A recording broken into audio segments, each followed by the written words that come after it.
Protest इसी को कहते हैं मेरे भाई। ये वाला नहीं जहां राम को गाली दो, हिंदू मान्यताओं को गाली दो। सीता के पति का नाम ले लेके नीता के पति का काम कर रहे हैं। जय श्री राम बोलेंगे। मैंने बोला बोलो भाई, मैं जय संविधान बोलूंगा।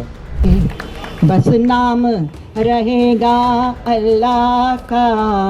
इसी लाइन से सबसे ज्यादा दुख हो रहा था राइट विंग को, उनको समझ ही नहीं आ रहा था। चारों ने ये तो कह दिया कि भारत हमारी माता है, पर ये बाप ढूंढ रहे हैं। क्या 370 पाकिस्तान के कॉन्स्टिट्यूशन ने दिया? कोई भी सीजेपी का नेता और वो तमाम नेता जो आपके बच्चों की गाली डिफेंड कर रहे थे, कहानी पर चुप है। झारखंड के बच्चों की तकलीफ पर चुप है। वहां पर देखिए कोई जुनैद भाई बिरयानी वाले नहीं है। ये जो आपको स्क्रीन पर दिखाई दे रहा है, संघर्ष की थाली ऐसी ही है। तकलीफ और क्रांति की थाली ऐसी ही होती है मेरे भाई। 23 दिन जो भूखा रहेगा वो दूसरे दिन ऐसा नाचेगा नहीं डिस्को में, समझ रहे हो? शरीर ऐसा टूट जाता है। 2 दिन से 3 दिन से ये लड़का भूखा है, आवाज नहीं निकल रही है। ये जो संघर्ष और ये जो अन्न का त्याग है, ये झारखंडी युवाओं के अधिकार के लिए। अभी वहां अगर मोदी जी की सरकार होती तो देखिए क्या लड़ाई होती जमकर, क्या आजादी के नारे गूंजते। जंतर मंतर वाला प्रोटेस्ट अच्छा था, ऑर्गेनिक था, छात्रों का आंदोलन था। झारखंड का प्रोटेस्ट छात्रों का नहीं। क्यों? क्योंकि वहां जेएमएम की सरकार है, कांग्रेस की सरकार है। राहुल गांधी फेविकॉल डाल के सो रहे हैं। राहुल गांधी कैसे बोलेंगे? दर्शकों, क्या कॉकरोच जनता पार्टी तिलचट्टे, क्या ये किसी का पायलट प्रोजेक्ट है? और पायलट प्रोजेक्ट क्या ये है कि जिसमें आपके बच्चों का भविष्य सुनहरा हो जाएगा, आपका बच्चा आईएएस कलेक्टर आईपीएस कुछ बन जाएगा, डॉक्टर बन जाएगा, इंजीनियर बन जाएगा, या फिर उसमें केवल और केवल इन तिलचट्टों का अपना भविष्य है जिसमें केवल और केवल इनकी लॉन्चिंग? सिंपल बात है जो पहले शब्द से समझ आ जानी चाहिए। कॉकरोच क्या करते हैं? कॉकरोच गंदगी फैलाते हैं, बीमारी फैलाते हैं। और ये बात अभिजीत दीपके ने खुद कही थी कि कॉकरोच एक बार घुस गया, कॉकरोच एक बार घुसता है तो निकलता नहीं है कॉकरोच। आखिर हम कॉकरोच जनता पार्टी को किसी का पायलट प्रोजेक्ट क्यों कर रहे हैं, या फिर ये तिलचट्टे पायलट प्रोजेक्ट जैसे क्यों लग रहे हैं? ये अभी जंतर मंतर पर बैठकर छात्रों की बात कर रहे थे, छात्रों के भविष्य की बात कर रहे थे, एजुकेशन सिस्टम में रिफॉर्म की बात कर रहे थे। ये देश में सुनहरी सुनहरी बातें कर रहे थे। और इन्होंने आपके बच्चों को वहां बुलवाकर उनसे क्या कुछ नहीं करवाया है।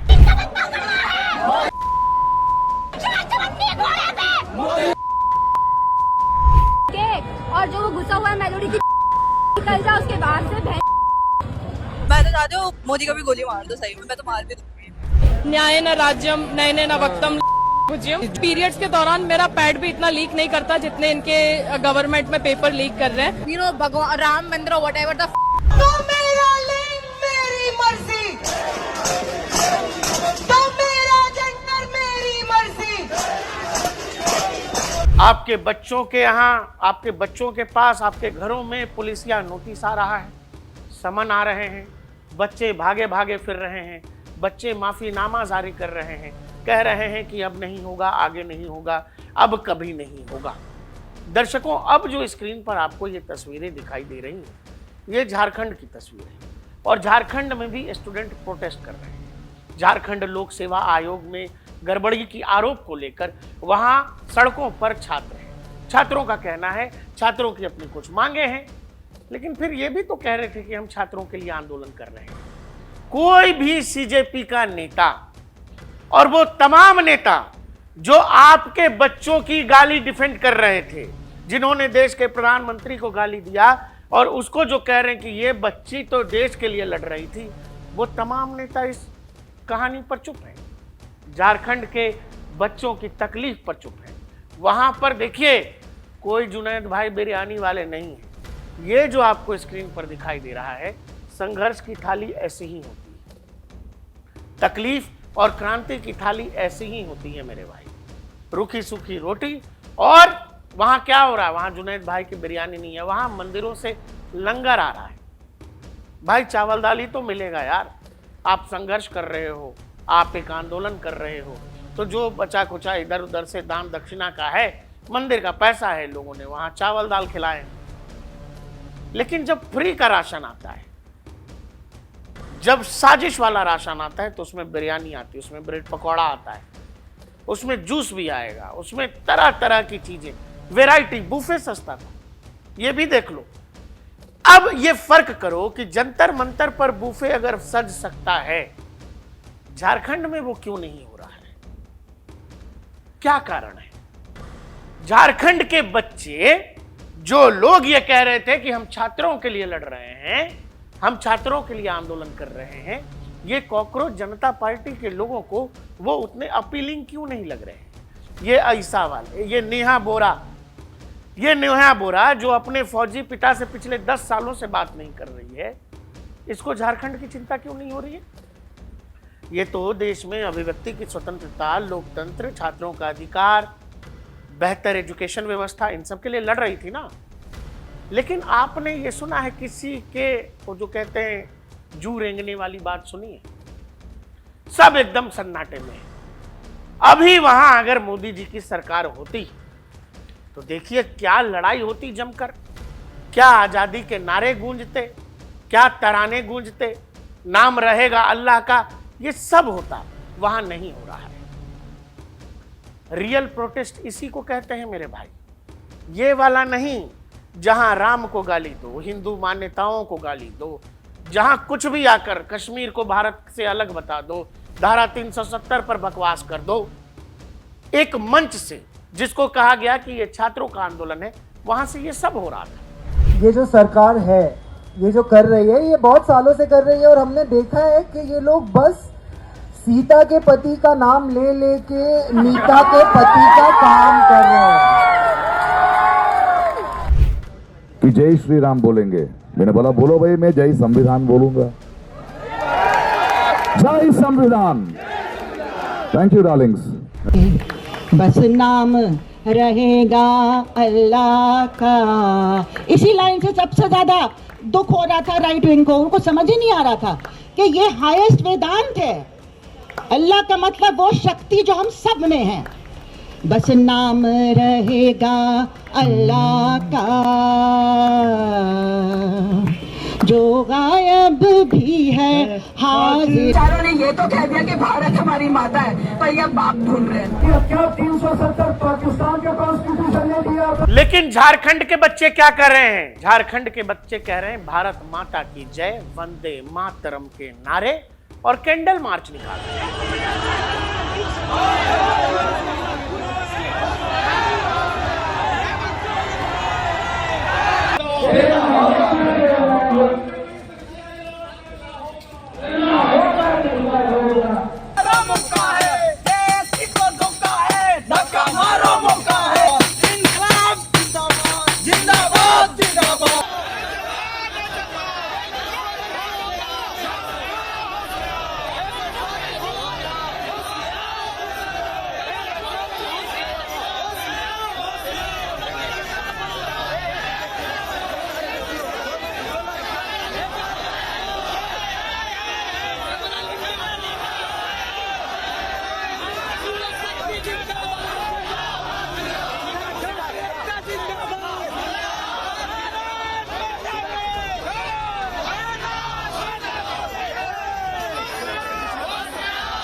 दर्शकों, यही फर्क आपको पहले दिन से डीएनपी इंडिया कह रहा था। हम पहले दिन से कह रहे थे कि जंतर मंतर पर जिस तरह के लोग मंच पर आ रहे हैं, जिस तरह की बयानबाजी की जा रही है, जिस तरह के नारे दिए जा रहे हैं, मेरा लिंग मेरी मर्जी, क्या मतलब है ये? किस लिए लगाना है? और इससे वहां छात्रों का कौन सा भला हो रहा है? लेकिन जब हमने कहा तो बहुत सारे लोग हम लोगों से कह रहे थे, अरे भाई साहब आप छात्रों की बात नहीं कर रहे। अब कर रहे हैं छात्रों की बात। वो छात्र जो सामने से कह रहे हैं कि सुनो, नैतिक समर्थन देना हो तो देना, कोई झंडा कोई बैनर लेके हमारे मंच पर मत आना। और यहाँ पे मैं आवेदन करना चाहूंगा सभी स्टूडेंट से कि कोई भी ऐसे लोगों का यहाँ पे साथ नहीं देगा जो आजादी के नारे लगाएंगे, जो धार्मिक नारे लगाएंगे और जो राजनीतिक यहाँ पे बयानबाजी करेंगे। धन्यवाद। आप इस बात का मतलब समझ रहे हैं कि नहीं समझ रहे? एक मंच का इस्तेमाल तमाम पॉलिटिकल पार्टी के नेताओं ने किया। हमने वहां देखा डिंपल यादव, हमने वहां देखा राकेश टिकैत, हमने वहां तमाम उन लोगों को देखा कि पिछले 10-12 सालों से हर वो आंदोलन जो मोदी सरकार के खिलाफ हुआ, जिसके केंद्र में मोदी हटाओ का एजेंडा रहा, यही चेहरे आपको दिखे। हर बार वही anti Kashmir, anti India lobby, pro Pakistan lobby आपको मंच पर दिखी। इस बार भी जंतर मंतर में वही हुआ। इसीलिए हम पहले दिन से कह रहे थे कि ये लोग ठीक नहीं है, इन पर संदेह है।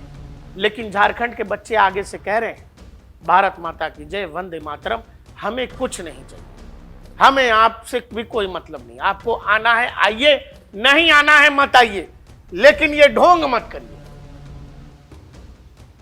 आपके बच्चों को जंतर मंतर पर बलि का बकरा बनाया गया। आप अभिभावक हैं, दुनिया देखी है आपने, आपके समझ में नहीं आई? आप ये सोच कर देखो कि अगर ये लड़ाई छात्रों की है, अगर ये लड़ाई स्टूडेंट्स की है, छात्रों की भविष्य की है, तो वो कौन सी कहानी है जो इस लड़के को झारखंड जाने से रोक रही है? इस कलाकार को जो अमेरिका से आ गया, ये झारखंड नहीं जा पा रहा है। ये भारत में क्रांति के लिए आया, लेकिन झारखंड नहीं जा पा रहा है।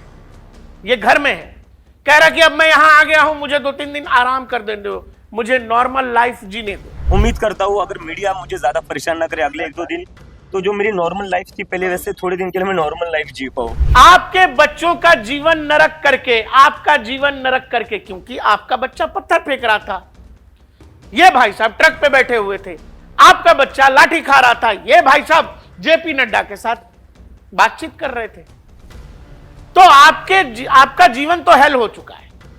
क्योंकि अड़ोसी पड़ोसी भी जान गए हैं कि आपका बच्चा पत्थरबाज है, आपका बच्चा गालीबाज है, आपका घर से निकलना दुभर है।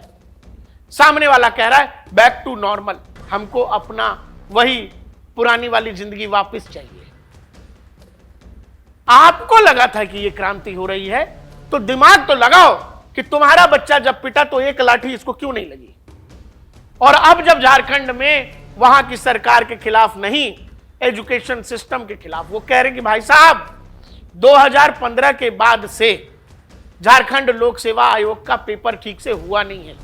हर बार धांधली का आरोप है, सीट बेचने का आरोप है। पूरी व्यवस्था परिवर्तन की वो मांग कर रहे हैं। वहां कोई शिक्षा मंत्री भी नहीं है झारखंड में, वो किसी सरकार का इस्तीफा नहीं मांग रहे, वो व्यवस्था परिवर्तन पर बात कर रहे हैं। आप देख रहे हो कि कोई जा रहा है, क्यों नहीं जा रहे भाई? इस देश में जितने राज्य हैं, हर राज्य में एजुकेशन से संबंधित कहीं ना कहीं कोई समस्या है। कर्नाटक में है और भी राज्यों में। लेकिन क्या आपने देखा? आपने ये जरूर देखा होगा कि जब ये सवाल पूछा गया कि भाई साहब तेलंगाना जाएंगे, कर्नाटक जाएंगे, यहां जाएंगे, भाई साहब दरवाजा बंद कर लिया। आप लोगों को, आप लोग जीते हैं, आप लोगों का पक्ष आया। एक सवाल यही सवाल सब लोग पूछ रहे हैं कि क्या जहां जहां पेपर लीक हो रहे हैं जिन जिन राज्यों में, क्या उन राज्यों में भी सीजेपी का इस तरीके का प्रदर्शन देखने को मिलेगा? नहीं, चाहे पंजाब हो, कर्नाटक हो। भाई पैर दब जाएगा।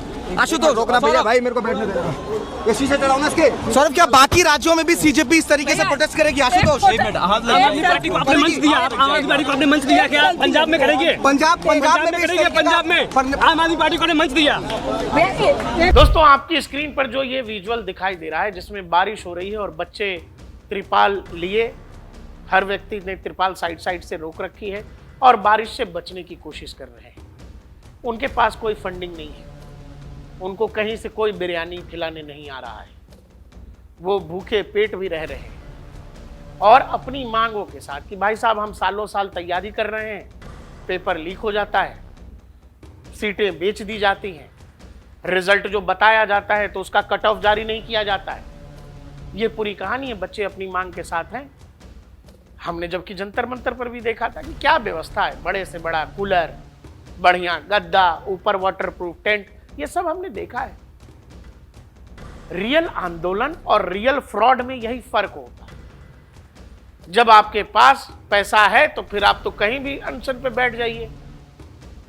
जब व्यवस्था नहीं है और बड़ी ताकतों से लड़ना है, असल सत्याग्रह ये होता है मेरे भाई। असल तकलीफ की लड़ाई ये होती है जहां कोई किसी को गाली नहीं दे रहा है, कोई पुलिस वाले को गाली नहीं दे रहा है, कोई पुलिस वाले पर पत्थरबाजी नहीं कर रहा है और सब शांति से बस अपनी बात कह रहे हैं।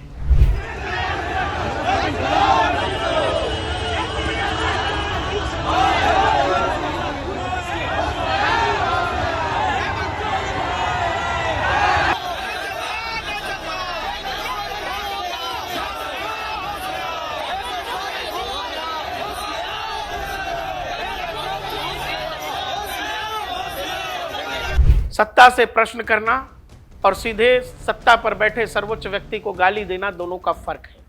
गाली आप नफरत में देते हैं। जब आपका एजेंडा ये हो कि सामने वाले का तिरस्कार, वहां आप गाली देते हैं। जो हमने जंतर मंतर पर देखा, कुछ लोगों की एंटी मोदी नफरत जो 2002 के बाद से जारी है, उन लोगों ने बच्चों से ये सब करवाया। जबकि झारखंड में भी हेमंत सोरेन की सरकार है, उनसे नाराज लोग हैं, बच्चे हैं।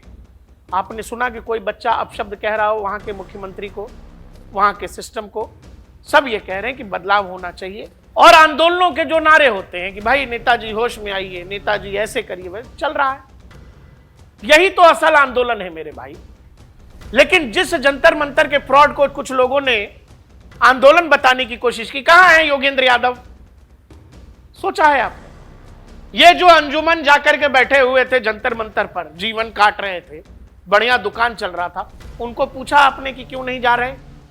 वो तमाम पालतू पत्रकार जो दूसरों को गोदी बताते हैं, आपने सोचा है क्यों नहीं जा रहे? वो इसीलिए नहीं जा रहे हैं कि उनका मकसद पत्रकारिता करना नहीं है, उनका मकसद केवल रिपोर्ट करना नहीं है। उनका मकसद है मोदी को नीचा दिखाना, मोदी का तिरस्कार करना, मोदी को इस देश की सत्ता से उठाकर फेंक देना। वोट के जरिए तो नहीं तो भीड़ के ही जरिए सही। और इसलिए वो अपनी उस कथित रिपोर्टिंग से उस भीड़ को उकसाते हैं। और 140 करोड़ 150 करोड़ के देश में वो 20,000 25,000 की भीड़ को कह देते हैं देखिए देश की आवाज है, ये है देश की आवाज। झारखंड में जो आवाज है वो किसकी आवाज है? वो बच्चे हैं कि नहीं है? वो जेनजी हैं कि नहीं है? उन बच्चों का दर्द है कि मीडिया हमको कवर ही नहीं कर रहा है। जंतर मंतर के गालीबाजों को जिन लोगों ने छात्र बता दिया, वो असल छात्रों के मुद्दों पर चुप है। वो असल छात्रों के सवाल आपको दिखा ही नहीं रहे। क्यों नहीं दिखा रहे? क्योंकि वहां एजेंडा सेट नहीं हो रहा है, क्योंकि वहां मोदी सत्ता में नहीं है। अगर कोई बीजेपी की सरकार होती तो देखिए क्या क्रांति हो गई होती। झारखंड जेपीएससी का इतिहास अगर आप देखें, मैंने आपको बताया कि 2015 के बाद से ठीक से वहां एग्जाम ही नहीं हुए और जो भी बैकलॉग था वो बैकलॉग अब तक चलता आ रहा है। पूरा विवाद अगर समझने की कोशिश करें तो लोक सेवा आयोग ने 14वीं संयुक्त असैनिक सेवा प्रतियोगिता परीक्षा 2025 की प्रारंभिक परीक्षा का परिणाम घोषित किया। आयोग ने 103 रिक्त पदों के लिए 2204 अभ्यर्थियों को मुख्य परीक्षा के लिए सफल घोषित किया। इसमें उप कलेक्टर, पुलिस अधीक्षक, जिला कमांडर, सहायक रजिस्ट्रार, सहायक नगर आयुक्त, कार्यकारी अधिकारी, विशेष अधिकारी, जेल अधीक्षक और अन्य पद शामिल हैं। परिणाम घोषित होते ही अभ्यर्थियों में कई सवाल उठने लगे। सबसे पहला सवाल ये कि आयोग से शनिवार कट ऑफ जारी करने की मांग, कोई कट ऑफ नहीं जारी किया गया। छात्रों का कहना था कि परिणाम घोषित कर दिए गए लेकिन कट ऑफ सार्वजनिक नहीं की गई। इसके बाद मेरिट सूची पर भी सवाल उठे। कई अभ्यर्थियों ने दावा किया कि प्रकाशित मेरिट सूची पर आयोग के संवैधानिक सदस्यों के हस्ताक्षर नहीं, जिससे पूरी चयन प्रक्रिया की पारदर्शिता पर सवाल खड़े हो गए। इसी दौरान सोशल मीडिया पर कुछ कथित ओएमआर शीट वायरल हुई। इनमें दावा किया गया कि एक अभ्यर्थी ने पेपर 1 में केवल लगभग 48 प्रश्न हल किए थे, फिर भी उसे मुख्य परीक्षा के लिए सफल घोषित कर दिया गया। यह कहानी है। हेमंत सोरेन की पत्नी जी, उनको मीडिया ने पूछा कि क्या कहेंगी छात्रों के का जो अनशन है, छात्र अब अनशन पर बैठ गए हैं, उसमें कई लोग अनशन पर बैठे हैं जो सिलसिलेवार तरीके से करेंगे। कोई फ्रॉड नहीं है। फ्रॉड वो होता है जो जंतर मंतर पर बैठा, हम अनशन पर हैं, दिन में बैठा है, रात में भाग गया, फिर अगले दिन सुबह सुबह आ गया, फिर शाम तक रहा, रात में भाग गया। ये ड्रामा चला है। 23 दिन जो भूखा रहेगा और दूसरे दिन ऐसा नाचेगा नहीं डिस्को में, समझ रहे हो, शरीर ऐसा टूट जाता है। 2 दिन से 3 दिन से ये लड़का भूखा है, छात्रों की मांग को लेकर आवाज नहीं निकल रही है। आज हमारा भूख हड़ताल का तीसरा दिन का शुरुआत हो रहा है और सत्याग्रह का 11 दिन हो चुका और इस जेपीएससी जेएसएससी भ्रष्टाचार मुक्त अभियान के संघर्ष का लगभग 1 महीना होने जा रहा है और ये जो संघर्ष और ये जो अन्न का त्याग है, ये झारखंडी युवाओं के अधिकार के लिए, जिसका भविष्य प्रतियोगी परीक्षा के भरोसे होता है, उनके लिए है। आपको एक मेजर फर्क दिखेगा। फर्क जो जंतर मंतर पर जिस तरह की भाषा, भद्दा तौर तरीका, अजीब तरह की आक्रामकता जो दिखाने की कोशिश की गई, झारखंड में भी जो बच्चे प्रोटेस्ट कर रहे हैं, आपको उनको सुनना चाहिए। झारखंड में तो शिक्षा मंत्री भी नहीं है। झारखंड की शिक्षा व्यवस्था को भी सुधार होना चाहिए। यहाँ भी सरकार को अकाउंटेबिलिटी देनी चाहिए। देखिए, नौकरी जेपीएससी घोटाला हुआ और जेएसएससी घोटाला हुआ। आप देखेंगे जेपीएससी में ओएमआर जब वायरल हुआ तब सरकार ने इसको संज्ञान में लिया। उसके बाद जेपीएससी अध्यक्ष का आपने देखा होगा, उन्होंने इस्तीफा दे दिया। तो इस्तीफा दे देने से आपकी अकाउंटेबिलिटी सुनिश्चित नहीं होगी। ये जो तुमको लगा था कि कोई क्रांति हो रही है, क्या है? वही कहावत है हमारे यहाँ कि सावन में गीदड़ का जन्म हुआ, भादों में आ गया बाढ़। गीदड़ बोला कि बाप रे बाप, ऐसा तो बाढ़ ही नहीं देखी।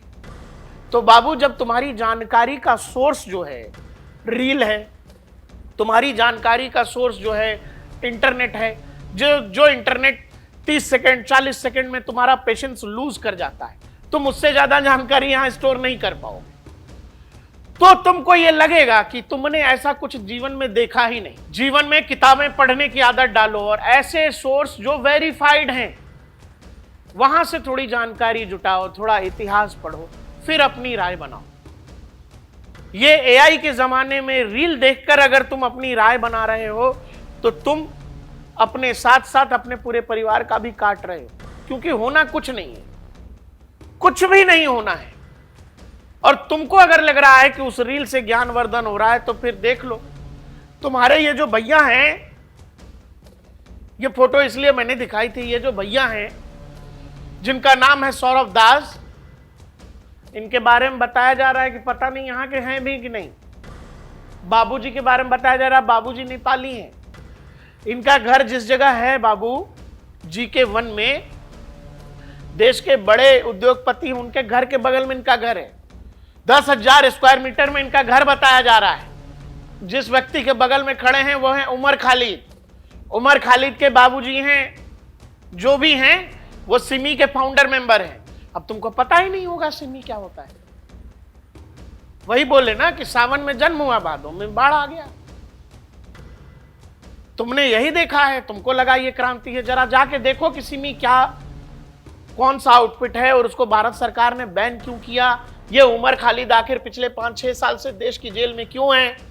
और इसके बगल में खड़ा आदमी इतना जो मुस्कुरा रहा है, वो अगर कोई क्रांति कर रहा है तो वो क्रांति कितनी सच्ची, कितना झूठ, कितना फ्रॉड होगा, ये अपने आप तय करो। ये अपने आप तय करो मेरे भाई। दिवाली में एक पार्टी दी थी सौरभ दास ने अपने घर पर, वो इंस्टाग्राम पर वायरल हो रहा है।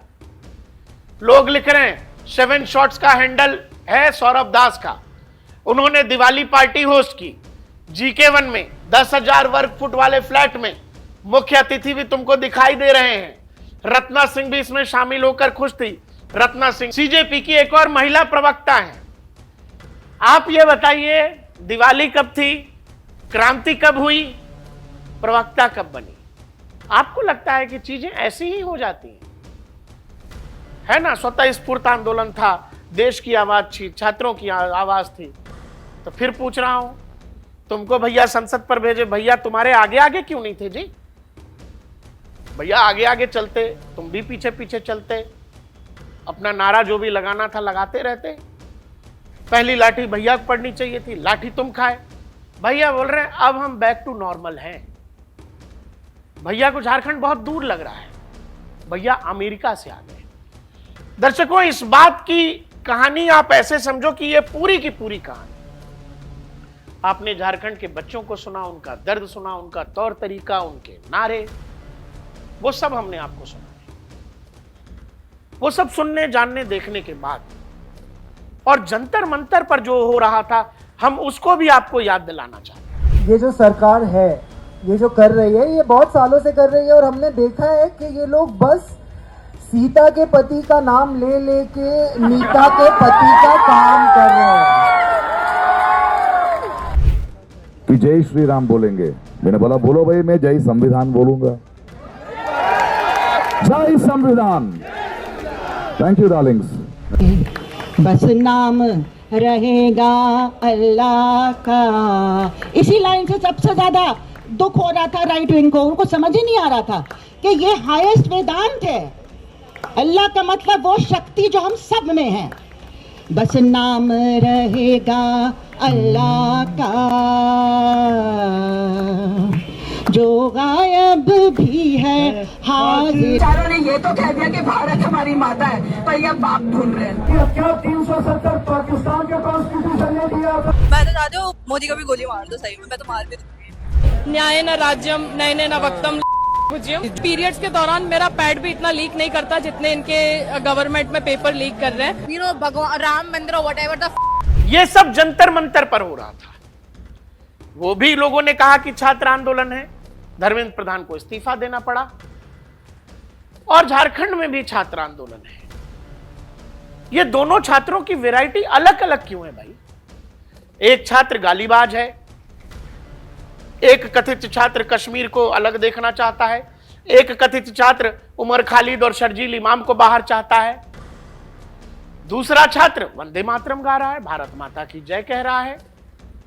वो कह रहा है कि हम हमारे मंच पर किसी भी पॉलिटिकल पार्टी को एंट्री नहीं देंगे। आपको समर्थन देना है, नैतिक समर्थन दीजिए, अपना बैनर झंडा छोड़ के आइए, लड़ाई हम लड़ लेंगे। वो सामने से कह रहा है कि हमारे पास आके नेता बनने की कोशिश मत करिए, कोई नेता नहीं है हमारा, जो भी छात्र है सब नेता है। लेकिन बाबू तुम तो अभिजीत सर के पीछे गए थे, कितना रील वायरल हुआ तुम्हारा, बीजीएम लगा के हम देखेंगे, हुआ ऐसा कुछ? ऐसा वाला बीजीएम बढ़िया तुम्हारा कोई रील वायरल हुआ? अभिजीत भैया का बहुत रील वायरल हुआ। अभिजीत भैया बोलते हैं, पीछे से बीजीएम लगा के वायरल। सौरभ दास वायरल, सोनम वांगचुक वायरल। बच्चों के आंदोलन में बच्चे गायब।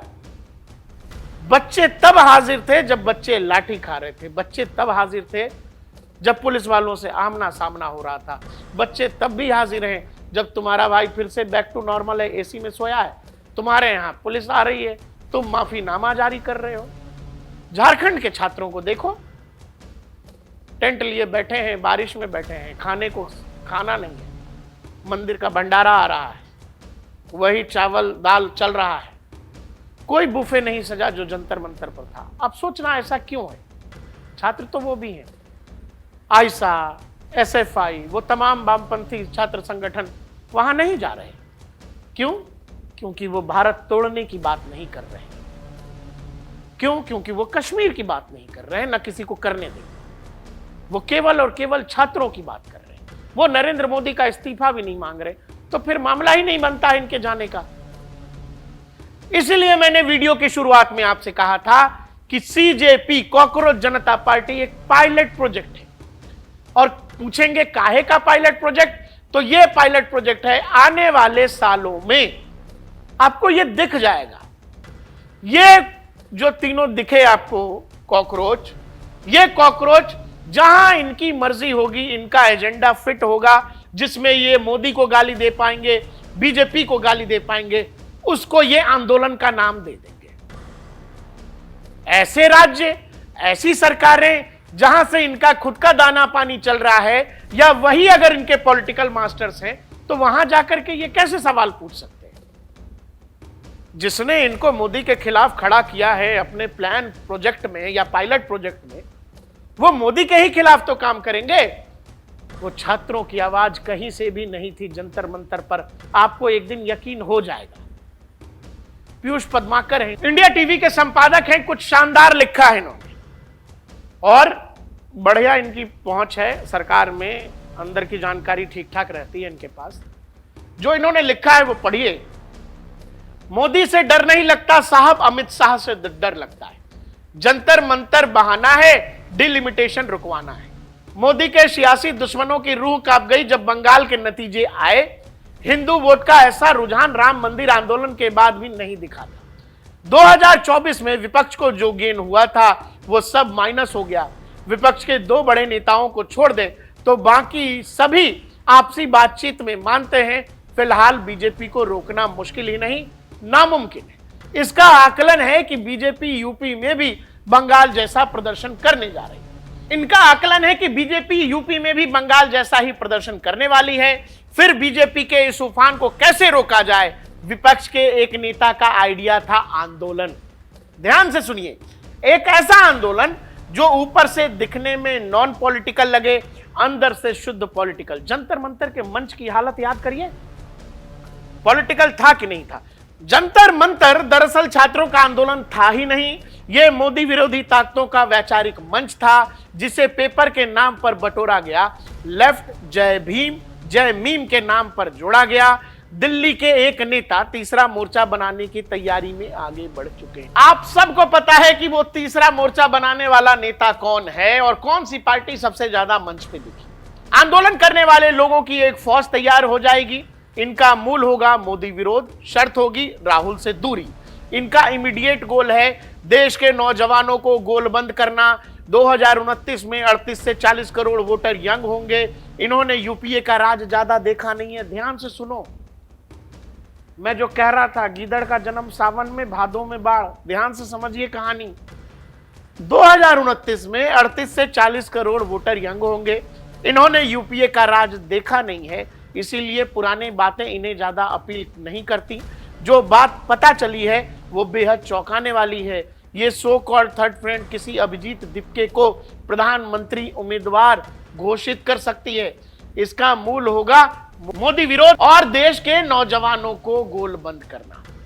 ये सो कॉल्ड थर्ड फ्रंट, वही जो मैं कह रहा था, अभिजीत दिप्के किसी भी व्यक्ति को, नॉन पॉलिटिकल व्यक्ति को प्रधानमंत्री उम्मीदवार डिक्लेयर करने की तैयारी में है। पढ़ा लिखा एंटी मोदी दलित नौजवान। इस अजन्मे तीसरे मोर्चे का एक सिरा दिल्ली, दूसरा सिरा कोलकाता, तीसरा सिरा औरंगाबाद और चौथा सिरा चेन्नई से जुड़ चुका है। पांचवा सिरा पटना और छठा सिरा लखनऊ से फिलहाल जुड़ नहीं पाया है। दिल्ली के एक नेता का यह पायलट प्रोजेक्ट है, कोलकाता के एक नेता का यह डू और डाई प्लान है, मुंबई के एक नेता का यह रिवेंज स्कीम है। अब सुनिए मेरी बात, मैं दिल्ली वाले उस नेता का नाम नहीं बताता हूं, आप गेस कर लेना। मैं बाकी जो इसमें छोड़ बताए गए हैं, मैं वो छोड़ आपको जोड़ देता हूं। दूसरा सिरा जो कोलकाता लिखा गया, यानी कि ममता बनर्जी, अभिषेक बनर्जी। तीसरा सिरा औरंगाबाद का मतलब यह है महाराष्ट्र चले जाइए, शिवसेना, उद्धव ठाकरे। चौथा सिरा चेन्नई यानी स्टालिन। कहानी वहां तक जा चुकी है। और पांचवा सिरा जिसमें पटना की बात है, जिसमें आरजेडी जोड़िए यानी तेजस्वी यादव। छठा सिरा लखनऊ यानी कि समाजवादी पार्टी। यानी समाजवादी पार्टी और लखनऊ वालों से बात नहीं हुई है इस पायलट प्रोजेक्ट पर। जो लोग साथ हैं, दिल्ली के वो नेताजी जो तीसरे मोर्चे की कहानी को आगे बढ़ा रहे हैं, आपको पता है कौन। दूसरे अभिषेक बनर्जी, ममता बनर्जी, उद्धव पैच। महाराष्ट्र में उद्धव ठाकरे, राजद और समाजवादी पार्टी से बात नहीं हुई है। कोलकाता के एक नेता का डू और डाई और मुंबई के एक नेता का रिवेंज स्कीम। रिवेंज किसको चाहिए भाई? मुंबई में एक ही तो है। पूरी पार्टी चली गई, बाबूजी की विरासत चली गई, बचा कुछ नहीं। अकेला संजय रावत, 2-4-6 सांसद थे वो भी चले गए। तो ये कहानी चल रही है। आपको लग रहा है कि देश में आंदोलन हो रहा है? ये रिजीम चेंज पायलट प्रोजेक्ट है मेरे भाई। ये जो संसद तक भीड़ को दौड़ाई गई, ये बुखार मापा गया है, थर्मामीटर को गर्म पानी में ऐसे डाला गया है टेम्परेचर मापने के लिए। सरकार करती क्या है, सरकार का जवाब क्या होगा, सिक्योरिटी फोर्सेस क्या करती है? यानी उन्होंने एक बार तार खींच कर देखा है कि कितना दूर तक खींच सकते हैं, टूट रहा है कि नहीं टूट रहा है। वो फिर से आएंगे नई तैयारी के साथ और 2029 तक ये होने ही वाला है, ये होता रहेगा। अच्छा प्रोटेस्ट और बुरा प्रोटेस्ट आपको बताया जाएगा। जंतर मंतर वाला प्रोटेस्ट अच्छा था, ऑर्गेनिक था, छात्रों का आंदोलन था। झारखंड का प्रोटेस्ट छात्रों का नहीं है। क्यों? क्योंकि वहां जेएमएम की सरकार है, कांग्रेस की सरकार है। राहुल गांधी फेविकॉल डाल के सो रहे हैं। राहुल गांधी कैसे बोलेंगे? धर्मेंद्र प्रधान का इस्तीफा जरूरी था, वहां पर सरकार से सवाल कैसे पूछेंगे? आगे लिख रहे हैं पीयूष पद्माकर, जो कुछ हुआ, जो आपके बच्चों से गालियां दिलवाई गई, आपको लगता है कि यूं ही गालियां दी गई, फिर वो सर्कुलेट हो गया, फिर वो वायरल हो गया? ना। आपको एक कहानी सुनाता हूं, इससे आपको समझ में आ जाएगा। आज से 10-15 साल पहले, अब तो नहीं दिखता, लेकिन 15 साल पहले ऐसा होता था कि आप जब मध्यम शहरों में जाते थे, वो जो छोटे छोटे शहर हैं, टियर 2 टियर 3 शहरों में, तो आपको ना जैसे पुल के किनारे, ओवरब्रिज के नीचे या बस स्टैंड के पास एक भीड़ सी जमा दिखती थी, है ना? तो भीड़ के पास जब आप जाते थे, ऐसे ऐसे गर्दन करके देखते थे, तो अंदर एक आदमी कुछ जादू सा दिखा रहा होता है, जादू दिखा रहा है या कुछ ऐसा टेक्निक कर रहा है जिसमें सामने वाले को पैसा मिल रहा है। आप देख रहे हो कि अरे वाह, ये अभी गेम खेल रहा था, ये तो पैसा जीत गया, इसको 500 रुपए 2000 रुपए मिले, और आप वहां दर्शक बन के देख रहे हो। आपकी भी इच्छा होती है, अरे यार ये तो बड़ा आसान है, ये तो हम भी खेल सकते हैं, हम भी जीत जाएंगे 2-4 हजार रुपया, क्या है, मजा आ जाएगा। आप भी पैसा लगाते हो क्योंकि आपको यह दिखाया जा रहा है कि खेल बहुत आसान है, पैसा भी लोग जीत रहे हैं क्योंकि सामने वाले को पैसा भी मिल रहा है। आप भी उस गेम में शामिल होते हैं, आप भी 150 जो है देते हैं, बोले भाई साहब हमको भी खेलना है। आप खेलना शुरू करते हैं, आप भी शुरू में एक आध गेम जीत जाते हैं जिसमें कुछ पैसा आपको मिलता है, आपको लगता है यार और जीत सकता हूं, और उसके बाद जब आपके हारने का सिलसिला शुरू होता है, आप हारते हारते हारते आप सब कुछ हार जाते हैं और भीड़ वहीं खड़ी रहती है। वो आदमी जो पैसा जीता था थोड़े देर पहले, वो भी वहीं रहता है। पता है गेम क्या था? हम हमारा 4 आदमी लेके मार्केट में बैठे हैं, गेम खेल रहे हैं। हमारा भाई दीपक है सामने, मेरा ही भाई है, हम गेम दीपक को जितवा रहे हैं, दीपक को पैसा दे रहे हैं। अब एक थर्ड पर्सन जो खड़ा है उसको लग रहा है अरे यार ये लड़का तो जीत गया पैसा, हम तो शिकारी हैं यार, हम तो जाल फेंक रहे हैं। तुम देख के तुमको लग रहा है कि तुम जीत सकते हो, तुम नहीं जीतोगे क्योंकि वो खेल हमारे हाथ में, हम तुमको जीतने ही नहीं देंगे। ये एक तरह का छलावा है जो आपके दिमाग से खेला जाता है और आप हार के चले जाते हैं। ये छलावे से दूर रहिए। मैजिशियन जब आपको कहता है कि मेरी आंखों में देखिए, हेलो इस उंगली पे ध्यान दीजिए, वो आपको गुमराह कर रहा होता है। वो चाहता है कि आप उसकी केवल उस उंगली को ही देखें, क्योंकि कहीं और आप देखेंगे तो शायद कुछ समझ सकेंगे कि उस कहानी को पीछे से चलाया कैसे जा रहा है। बहुत सतर्क रहने की जरूरत है, जगे रहने की जरूरत है, अपने आंख और कान खोल कर रखिए, क्योंकि आपकी भावनाओं का इस्तेमाल, आपके इमोशन का इस्तेमाल कुछ लोग केवल और केवल अपने पॉलिटिकल गेन के लिए करना चाहते हैं। और इस बीच में जो खड़ा है उस व्यक्ति का नाम है नरेंद्र मोदी। बहुत लोगों का दाना पानी मोदी ने रोक दिया है। वो दाना पानी चालू नहीं होगा तब तक जब तक मोदी खड़े होंगे। दुनिया की बहुत सारी ताकतें जिनको भारत सीधे मना कर दे रहा है, वो भारत जो एक दौर में दुनिया के कई देशों के इशारों पर घूम जाया करता था, अब वो कह रहा है कि नहीं, आमने सामने बैठ के बात होगी। बहुत सारी ताकतों को ये बात पसंद नहीं आ रही। अभी हाल फिलहाल डोभाल साहब ने कहा कि भारत बाहरी और अंदरूनी दोनों ही चुनौतियों से परेशान है। मैं डोभाल साहब की उस बाइट के साथ आपको छोड़ेगा। भारत का विकास से सभी लोग बहुत आनंदित हों ऐसा नहीं है। भारत का विकास कई लोगों के लिए, कई देशों के लिए, कई इंटरेस्ट के लिए उनके लिए ये घातक है और हमें उसका मुकाबला करना है। उसके लिए हमारे को एक दृढ़ता के साथ संशय को हटाकर, वो संशयात्मा विनाशाय, संशय में मत पड़िए। एक बार एक ही चीज़ को सोचिए, देश के इंटरेस्ट को सोचिए, देश के इंटरेस्ट में काम करिए। अपनी हर उसको आप आगे बढ़ाने के लिए अगर एकजुट होकर चलें तो उतनी दूर भी नहीं है। आज हम बहुत भाग्यशाली हैं, हमारे देश में एक ऐसा नेतृत्व है, हमारे देश के अंदर एक ऐसा वातावरण है कि जहाँ पर हम अपने आप को शक्तिशाली बना सकते हैं।